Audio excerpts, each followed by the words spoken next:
Grandpa's feeling a little frisky today. Let me say something to all you and be as clear and concise as possible.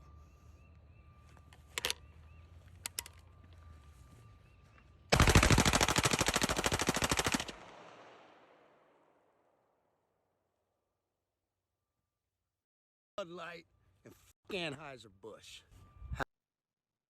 F Bud Light and F Anheuser-Busch. I'm going to take a gun and shoot up some cases of beer. F them, because I just spent $25 on 18 cases of Bud Light. That crappy beer. Anyways, there's different reasons to dislike Bud Light, but apparently conservatives are in an uproar over this.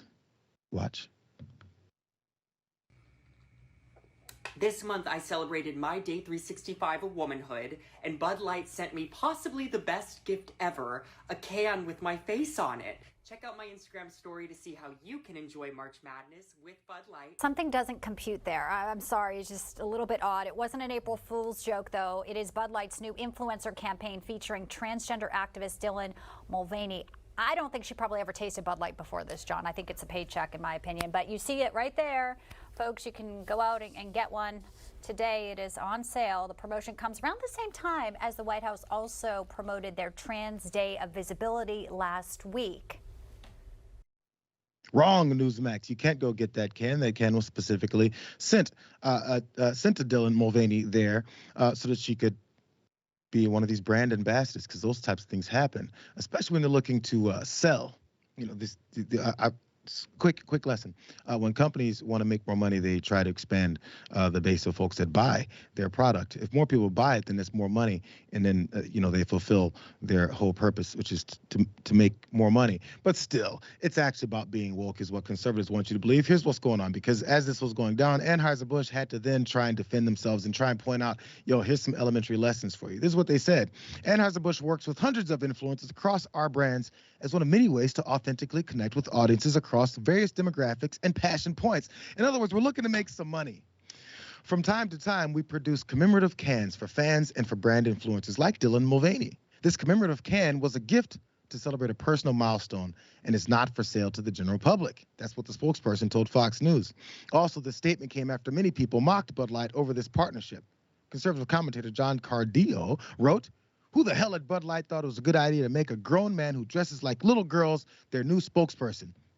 Brands have to stop listening to their woke creative teams and get in touch with their consumer demographics." Well, their consumer demographics are now doing things like posting on these clout pieces on Twitters and Instagrams and TikToks about how they're shooting up and throwing away their Bud Lights. Again, after purchasing Bud Lights. I haven't seen them in any stores destroying Bud Lights because they'll get arrested for doing such a thing. There's actually more outcry from this. There's already enough to go off of here now. Glebe, what's up? Well, first of all, I only take issue with one thing you said. Bud Light is my favorite beer, hands down.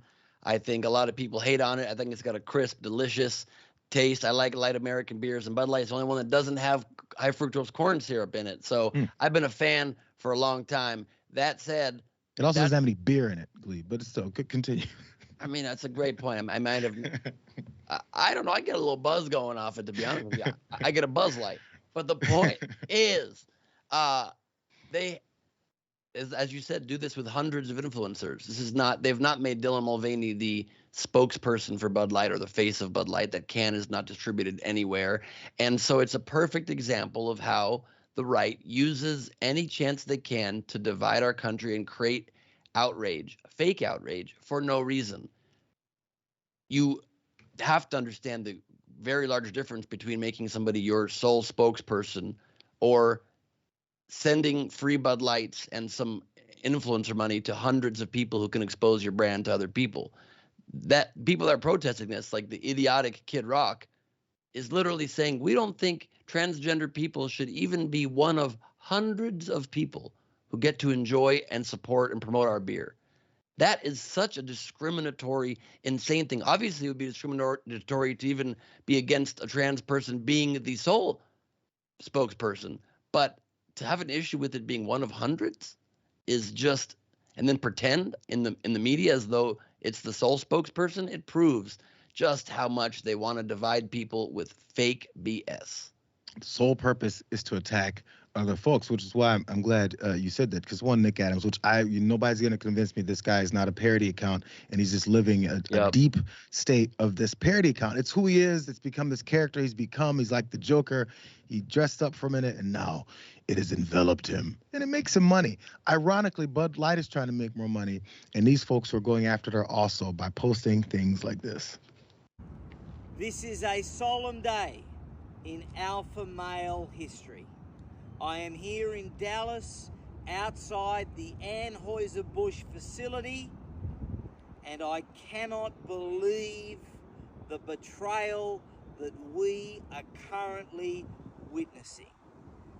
This is Judas-level betrayal of the alpha male community, and just a week before Easter. I expect woke behaviour from Starbucks.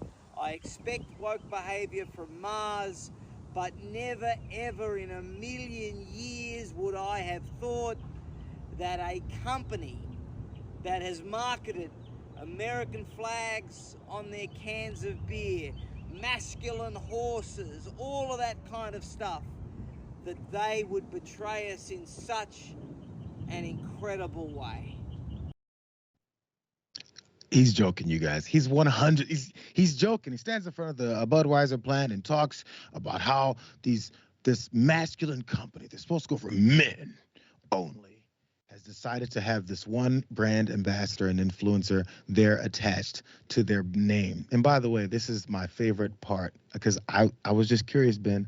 I was just curious. He said these masculine, the masculine horses. Clydesdale horses. Masculine horses. You know what I looked up? Here's the requirements for being a Budweiser Clydesdale. Not every Clydesdale is cut out for the job. Being a Budweiser Clydesdale horse comes with a strict set of requirements, you guys. To be considered to be a masculine horse for Budweiser, a horse must be a gelding. Do you guys know what that is? Do you know what that is? It's a neutered male. An alpha, big-time male horse that's been neutered. Much like Nick Adams, who clearly, that's why he has to wear shorts. He's still airing out to recover from the surgery, as far as I heard through the grapevine. Masculine horses, again, also proving just how stupid these culture wars that the right manufacturers are. The argument they literally there are making is that a horse should be supported endorsing Bud Light more than a human being should. They would rather have somebody across a different or something across a different species is fine with them, but not a human being who is a little different than they are. And if he thinks that Dylan Mulvaney is dressing up as a woman, this dude is dressing up not even as an alpha male, but he's pretending to be an alpha male with the worst fashion sense in the world, with these horrible polo shirts that don't fit him, with his man boobs sticking out, and his little cargo shorts. It's an embarrassment, and it's insane. It's very similar to the jump of when all the Republicans in the country bought so easily into, or so many Republicans bought so easily into the anti-Democrat propaganda. They're showing up at rallies saying, we'd rather be Russian than Democrats. Yeah. So you jump country for your adversaries. You jump species for your culture wars. And that is the reality that we live in when you got a bunch of people that are not of the sharpest intelligence and are easily manipulated by a bunch of malintended, bad faith actors that see that and capitalize on it. It's a betrayal of the highest order. He expects this from Mars, and he expects Starbucks. That's who he expects it from. But he dresses but like... not Anheuser-Busch, which is not how it's ever been said, even in Australian.